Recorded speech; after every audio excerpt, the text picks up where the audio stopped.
গতকাল গিয়েছিলাম ৩০০ ফিট ঘুরতে যাওয়ার জন্য। এটা তেমন স্পেশাল কোনো জায়গা না, এখানে বরাবর যাওয়া হয়। যেহেতু ঢাকা জ্যামজটের এরিয়া, ঘুরতে যাওয়ার মতো আসলে তেমন সুন্দর কোনো প্লেস নেই। তবে যেহেতু কাজের মধ্যে রিফ্রেশমেন্টের দরকার আছে, তাই কোথাও না কোথাও তো যেতে হবে। আগে থেকে কোনো প্ল্যান ছিল না, যেহেতু এটা তেমন কোনো কিছু অ্যাক্টিভিটিস করার জায়গা না, জাস্ট ঘোরার মতো জায়গা। তাই হঠাৎ করে প্ল্যান করে চলে গিয়েছিলাম ৩০০ ফিট। জাস্ট ভিতরের এরিয়াগুলো দেখলাম, ভিডিওগুলো তো আপনাদের সাথে শেয়ার করেছি। ক্যামেরাতে অনেক সুন্দর দেখা যাচ্ছে, বাস্তবে ওয়েদারের জন্য আরও বেশি সুন্দর দেখা যাচ্ছিল। তারপরে সবগুলো ক্লিপ আমি নিইনি, যতটুকু পেরেছি নিয়েছি। তো ওখানে যে স্পেশাল হাঁসের মাংস ছিল ওটা খেয়েছিলাম।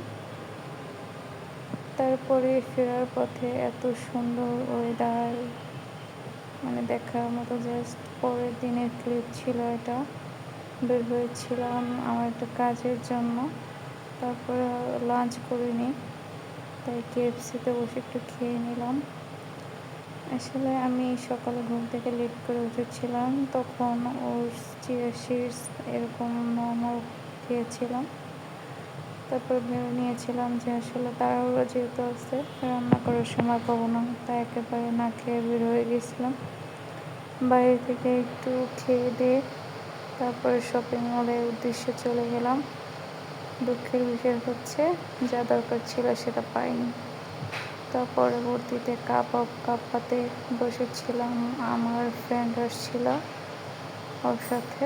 দেন ওখান থেকে আমরা বিগ পাস্তা নিয়েছিলাম, পাস্তা মজা ছিল, অনেক স্পাইসি। তারপর আমার আরেকটা ফ্রেন্ড আসছে, দেন আমরা তেহারি ঘরে বসেছিলাম। ওখানে তেহারি ঘরটা অনেক বড়, আর তেহারিটা আমি দেখাচ্ছি এখানে 10/10, অনেক মজা ছিল।